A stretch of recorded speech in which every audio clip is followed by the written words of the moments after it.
Welcome to The Explainer. Today, we're diving into something really powerful. We're talking about the specific mental models that top business leaders, innovators, and investors use to literally cut through the noise and complexity of the modern world. I mean, every single day, these folks are making decisions involving millions, sometimes billions of dollars. And you know what's fascinating? Even though they have wildly different personalities and work in totally different industries, they all rely on very similar frameworks to navigate their choices. So what if success isn't actually about working harder? We get so trapped in this idea that having a sky-high IQ or just, relentlessly grinding away for more hours is the ultimate secret to wealth. But when you really look at the top tier of decision makers, the real differentiating factor isn't how many hours they work, it's that they just think differently. Okay, let's dive into this. Here's our roadmap for today.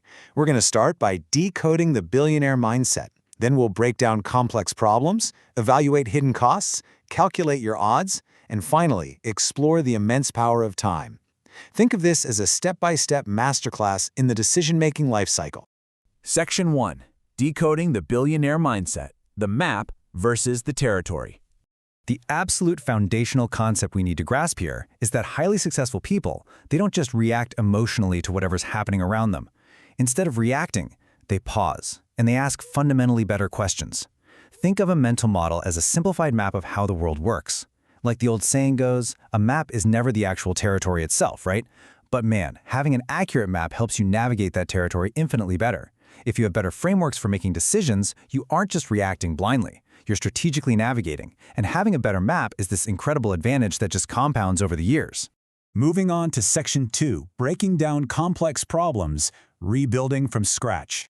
This brings us into phase 1 of our life cycle, focusing on exactly how successful people deconstruct the massive, seemingly impossible challenges standing right in front of them.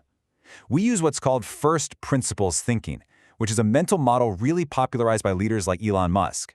Instead of looking at a problem and asking, well, how has everyone else always done this? You ask, what is fundamentally true here? Step 1, you break every problem down into its most basic, undeniable facts. Step 2, you rebuild your solution from scratch based only on those facts.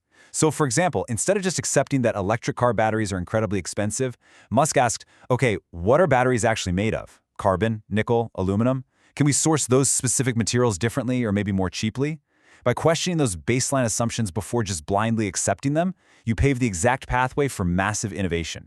And that leads perfectly into this brilliant quote from Warren Buffett: know what you know what you don't know. This is the whole essence of the circle of competence. The greatest investors and leaders out there, they don't pretend to understand absolutely everything in the world. They figure out exactly where their genuine expertise lies, and they rigorously stay inside that circle. The crucial takeaway here is that confidence without competence, it doesn't make you bold. It just creates incredibly expensive mistakes. Let's move to and see how this builds into Section 3, evaluating hidden costs, looking beyond today. So we've deconstructed our options in phase 1, and now in phase 2, it's time to evaluate the true price tags attached to those options using second-order thinking. This is a concept deeply associated with the legendary investor Howard Marks. While most people are completely consumed by immediate consequences, like the emotional rush of buying a flashy luxury car today, great decision makers always pause and ask, and then what? Just think about that for a second. What actually happens to my savings? What about those ongoing maintenance costs? What about the massive investment opportunities I'm just giving up by tying my cash up in a depreciating asset? Better decisions always come from deliberately looking past today's immediate reward and rigorously evaluating those long-term effects. And this brilliantly illustrates the concept of opportunity cost. Time is, without a single doubt, your absolute most valuable asset. Every single time you say yes to something, you are inherently saying no to something else. When you allocate a massive chunk of your day, let's say 3 hours, to just mindlessly scrolling on social media, you're actively choosing to leave only tiny little slivers remaining for learning or building, exercising, or even just resting. Opportunity cost isn't just some boring financial term. It's literally about your life. You have to ask yourself daily, what am I giving up by choosing this? Section 4, calculating your odds, avoiding disaster.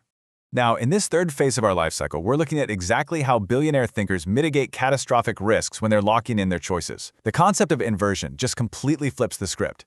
Instead of endlessly asking, how do I succeed? The mental model of inversion demands that you ask, how do I fail? And then you simply avoid doing those things. It's actually remarkably practical. For instance, if you want a healthy relationship, don't just sit around brainstorming what creates love. Ask yourself what destroys trust and aggressively avoid those destructive behaviors. Often, just avoiding obvious, massive mistakes matters way more than perfectly chasing success. Building right on that risk mitigation, we have probabilistic thinking. Look, the future is never 100% certain. Successful decision makers know that, and they don't act like it is. Instead of arrogantly stating, oh, this is definitely going to work, they actively calculate the odds. They ask, how likely is this specific outcome? By preparing for multiple possibilities, instead of banking blindly on one guaranteed future, you completely protect yourself from the unexpected. Which brings us to Section 5, the power of time, execution, and scale. This is the final stage of our life cycle. This is where we focus on how to actually execute these decisions and build lasting value over the long haul. Just 1%? That is the true power behind the compound effect. The math behind this is absolutely staggering. When you make a tiny 1% improvement every single day, whether that's in your knowledge, your skills, your relationships, or your investments, it mathematically obliterates those dramatic, short-lived bursts of effort. Small daily actions, repeated consistently, they are the true engine of massive wealth and success, because absolutely everything compounds over time.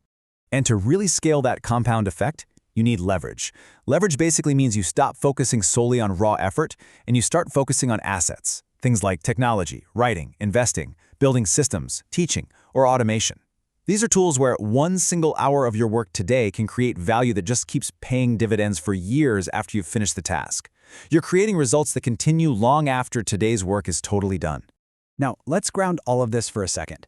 Mental models won't magically or instantly make you wealthy overnight, but they absolutely will make your decisions vastly clearer and far more consistent. Success is rarely about knowing every single answer right out of the gate. It's about having the framework to ask better questions. So I have a challenge for you. Choose just one mental model from today's explainer. Maybe it's inversion, maybe it's first principles, and deliberately practice it for the next week. Just observe the profound changes it makes in how you evaluate your everyday choices. Which brings us to our final capstone question. Before you make your next big move, ask yourself, will this decision matter in 5 years? If the answer is yes, slow down. Think carefully. Short-term emotions almost always produce long-term regret, but long-term thinking produces lasting rewards. Remember, when your thinking improves, your choices improve, and over time, your life will improve right along with them.